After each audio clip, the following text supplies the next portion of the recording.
Now, coming from road biking, it's really hard for me to like Trek. There was always that underlying Lance thing that never sat right with me. But being one of the biggest brands, they make amazing bikes at a great value.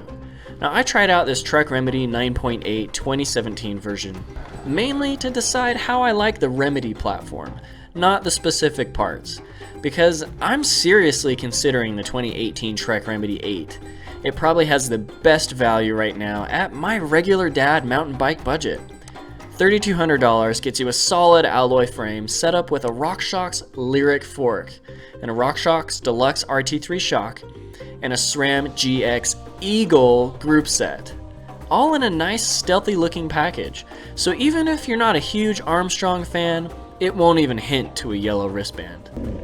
Now this build had boost spacing and 150mm of travel front and rear, a solid RockShox Pike fork up front, and the RockShox Deluxe RT3 in the back.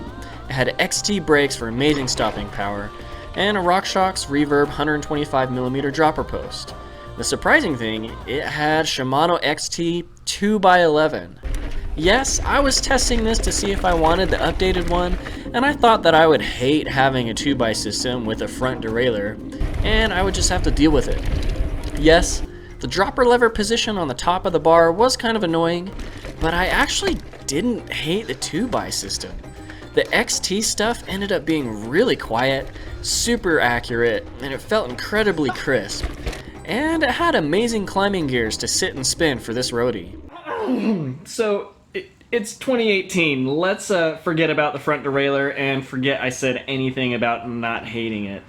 So Trek is doing some really cool things with their trail bikes. The Minnow Link on the seat stays easily changes the geometry of the bike by half a degree and the bottom bracket by 10mm.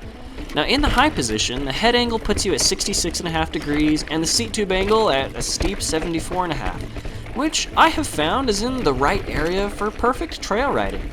Now the low position, slacked out by half a degree and lowered by 10mm, it turns the Remedy into a pedal strike machine for my trails. Yeah. And I'd reserve the low position for smoother trails or park days. Yeah. Now the straight shot down tube and the knock block technology are a really interesting innovation.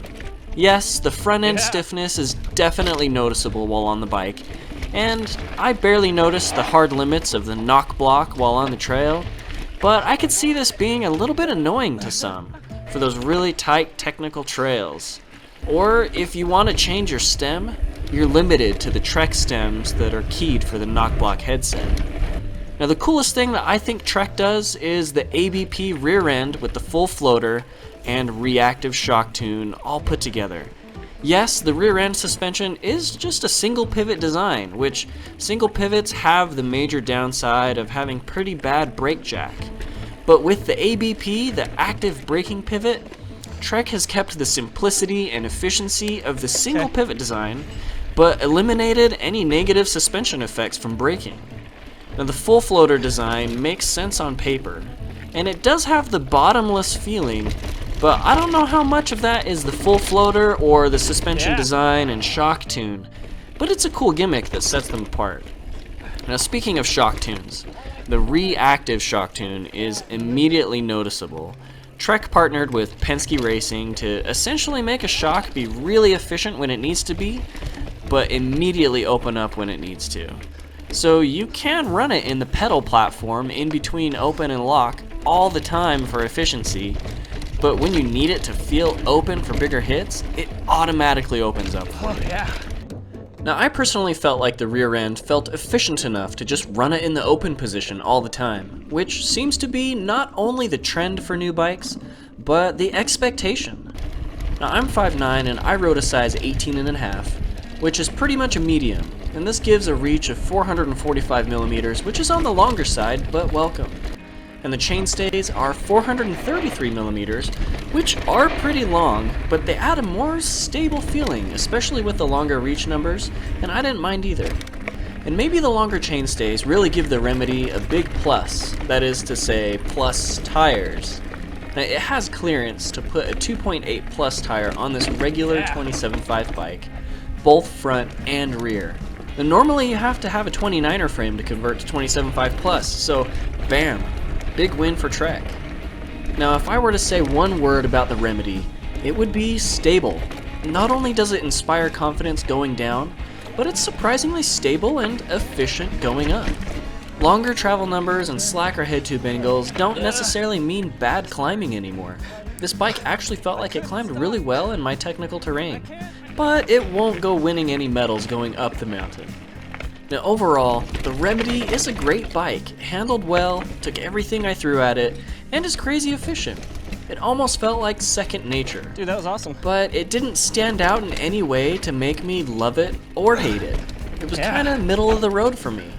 I know that I could be really happy owning one, and it would get the job done, but I know that I would continue in the back of my mind to keep looking for that next bike to fall in love with. Now, I also have a pretty big beef with Trek. I'm 5'9" with a 27-inch inseam, that's right, short legs and long torso, and Trek puts the kink in their seat tubes too far up for me. I can't get a 150mm dropper post inserted all the way into the frame, or the seat ends up being too tall for me, and even if I size down, the kink is still too high for the dropper post insertion. The max I could fit on the Remedy is a 125mm dropper, and that's kind of a tipping point for me. I feel like for modern trail bikes, with longer dropper posts being more available and affordable, that seat tubes should shorten and be able to accommodate for full insertion of long dropper posts, or a minimum of 150mm. Now to some of you, this might not be a problem, but for me, this is a big beef, and I'm vegetarian. Now if you don't have that problem, or you don't mind shorter dropper posts, I would highly suggest giving the Trek Remedy a try. In comparison to all the other choices, your wallet will thank you. Now get out there, ride more, and crash less. Woo! Oh, sorry. Did not hear you. All right. Just say hello. Or just say, hey, I'm on your left, instead of just like surprising the out of me.